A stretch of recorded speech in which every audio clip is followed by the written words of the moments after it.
like, since we had a powder puff between the girls, there's going to be volleyball games between the boys on Wednesday, Thursday, and Friday in the gym. And that's going to be 9/8 versus 10th on Wednesday, 11th and 12th versus each other on Thursday, and then winners on Friday. So get like teams together or however you want, or you just make one like the day of, whatever you want. So yeah, and that's it.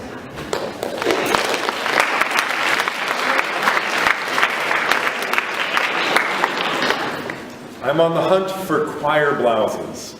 We need to get blouses for the choir. I probably have to order some that have to be specially made because they don't have that style anymore. So if any girls who have been in choir in the past and are not in choir at the moment and have a choir blouse at home, please bring it back to me. Thank you.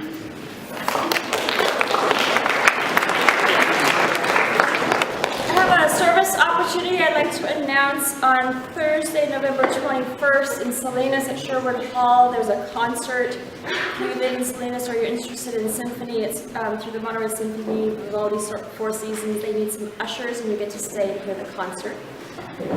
Second announcement, those of you who are interested in going over to King Elementary School during Health and Fitness on Tuesdays and Thursdays and getting your service learning and some hours taken care of that way, please see me today. I have a few more spots open, and it starts, we'll meet tomorrow in room 8, and otherwise we'll be going over to King and coming back at 4 o'clock. Thanks.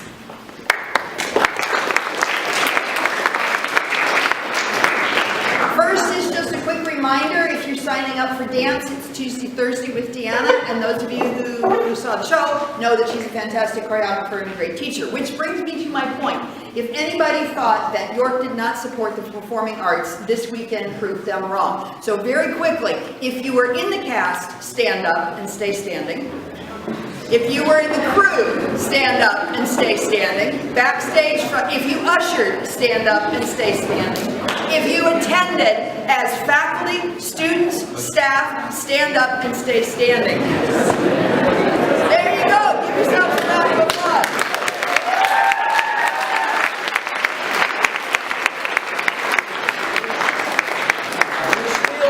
My announcement, which is to say thank you to all of you who participated in any way in the play.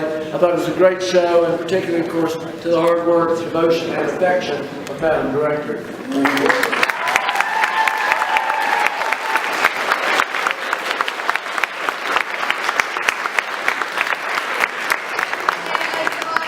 Pragmatic note, could I see the members of the booth crew and the backstage crew? You're not in any trouble. We just need to sort out a few after show things. Also, anybody who has not turned in your script to Emma Satchel, please do that today. Thank you.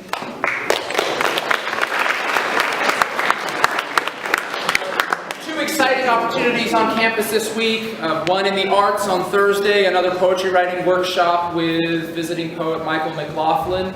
That will be in room 8, 4th period, this Thursday, just after lunch. And then today we have a special guest on campus. His name is Tom Atkinson, and he is the founder of the Rocket Mavericks program, which is going to be starting up in Marina. This is an opportunity for students who would be interested in designing and building rockets and satellites, even with payloads, to come to room 23, join the York Robotics Club, and learn a little bit about making rockets and satellites. That's today at lunch.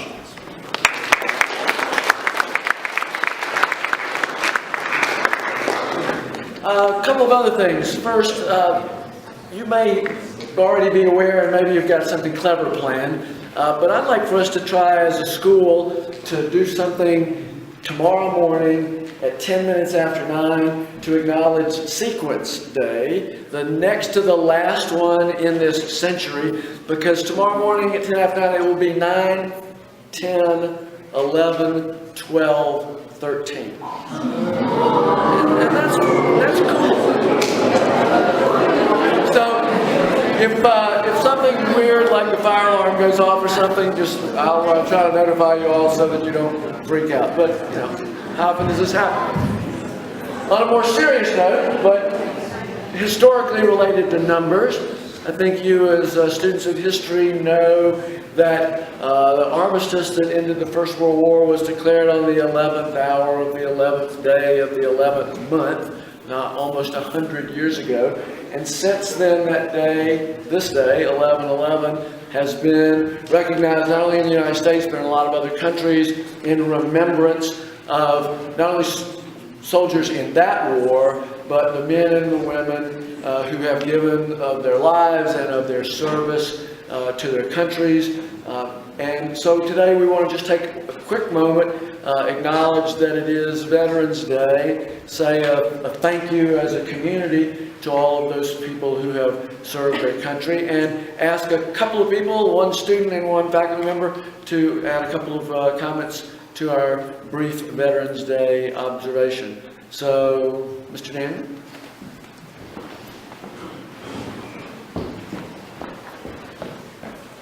Hi, I was thinking about gratitude and this weekend because I wanted to thank Eleanor Bennett White for helping me out with the Health and Fitness Project.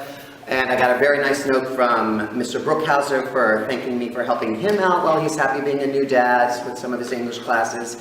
And I thought about my colleague and friend Kayla Williams, who studied with me at the Defense Language Institute in Monterey in the late 1990s when many of you were in diapers or ideas. And we studied Arabic together. I finished my career at the DLI and am happy to have served in the armed forces in that way. Kayla went on to serve in Iraq during our conflict with Iraq in 1993 and 2003, 2004. She was made sergeant there. She was raising a family there. She had a husband there. The husband was severely injured. She came back and continued her life, helped her husband recover from his injuries and post-traumatic stress disorder. And through all of that, she wrote a book that talked about her experience as a young woman in the Army and how it changed her for the better. When I think about maybe gratitude for Eleanor or Mr. Brookhauser showing gratitude for me, it's hard to think about sharing gratitude on a bigger scale to all the people that's made sacrifices for us in the military service. Men and women, for example, in our military service who are going to go help the devastation in the Philippines very soon. So today, I want you to think about 3 ways that you can maybe express your gratitude. One is find one person to whom you can say thank you. It's great to say we respect all of our veterans, but if you can find that one person, write a note and make it personal, it's great. Next, maybe do some research. You're in school, so that helps too. Find out who the veterans are that are in your family. Talk to your mom, your dad, your uncles. Find out what their stories are and how that made them better as a person. The more you connect yourself to this experience, I think the more you'll appreciate what these people have done for you. So, thanks and happy Veterans Day.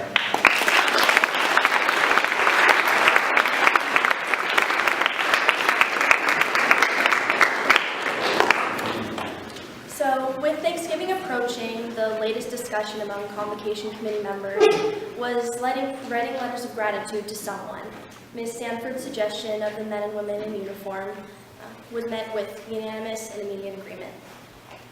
I can think of few people more deserving of our thanks than the many sons and daughters, husbands and wives, and mothers and fathers who will be spending the holidays thousands of miles away from their homes and loved ones for many months at a time, while serving in places like Afghanistan, or helping maintain the post-war peace in places like Japan, Germany, or Korea, or rescue captives of pirates in the Persian Gulf, or race off to the Philippines, as they did yesterday, to make the kinds of quiet contributions they made during Hurricane Katrina, Sandy, and so many others.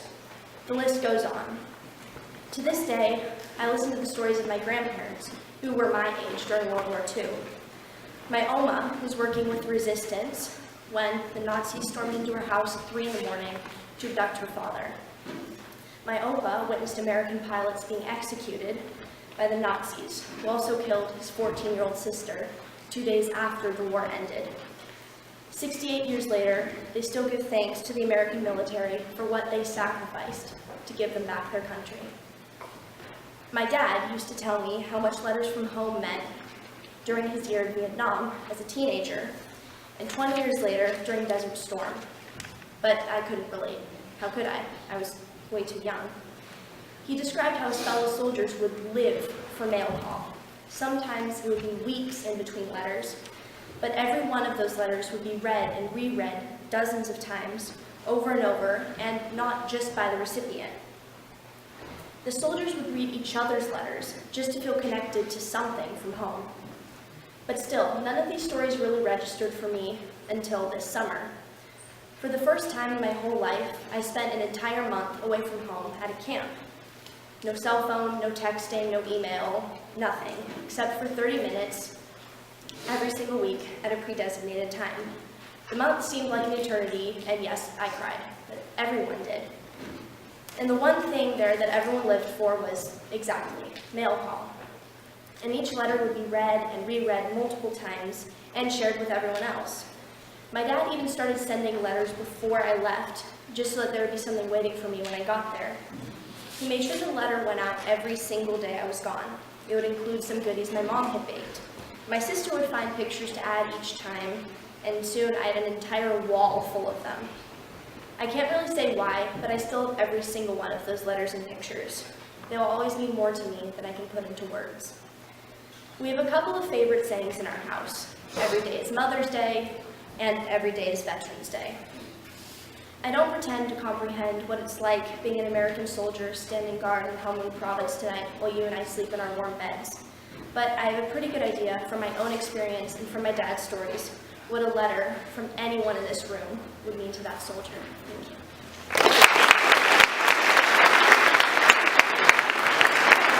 We will be meeting on Friday. If you would like to come in to room 2, I think, and do some more work around anxiety, test anxiety, daily anxiety, anything like that. You're welcome to be there.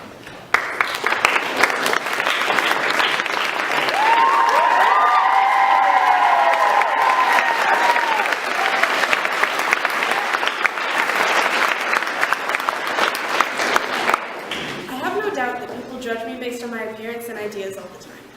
Some of them might be positive, but I'm sure that a lot of these judgments are negative too. I'm very clearly mentally unstable, enjoy eyeliner way too much, and I draw dead people. How normal can I be? There seems to be this positive connotation for the word unusual, but trust me, some people don't see it that way. But does it really matter if people judge me? Positive or negative, I don't really care. I've learned not to.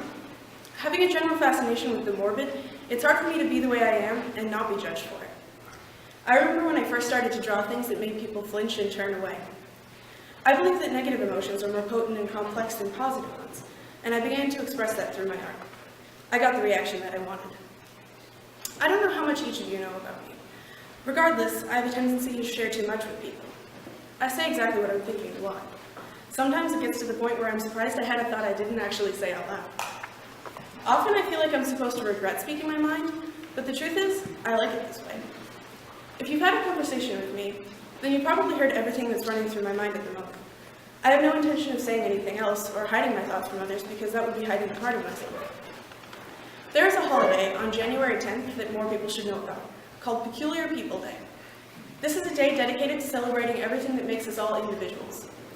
I try to live my life in a way that Peculiar People Day is celebrated daily. I don't worry about what others think, because it's not worth it.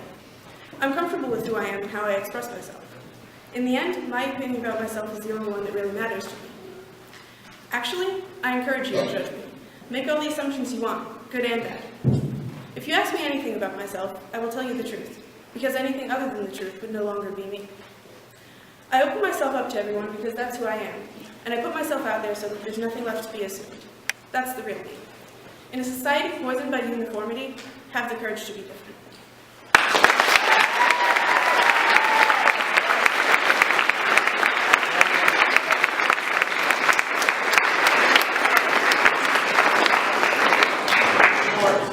Okay, so for JSA, tomorrow there's a mandatory meeting for all of those attending Fall State in room 8. You have to be there. Thank you.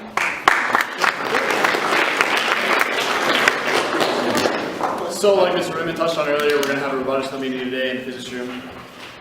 Not fast. Robotics club meeting today, there's a special guest, as Mr. Raymond said.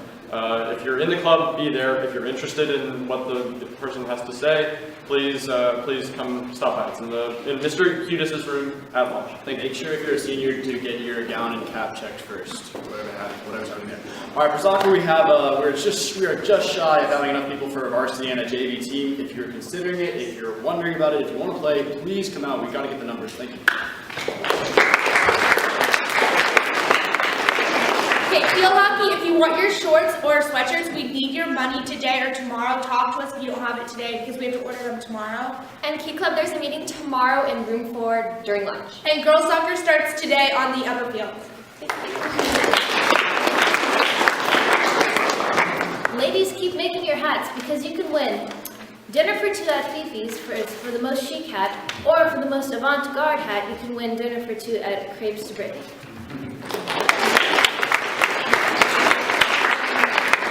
Yeah, Nick mentioned this, but yeah, today seniors meet in the quad at lunch, cap and gown measurements. Cool.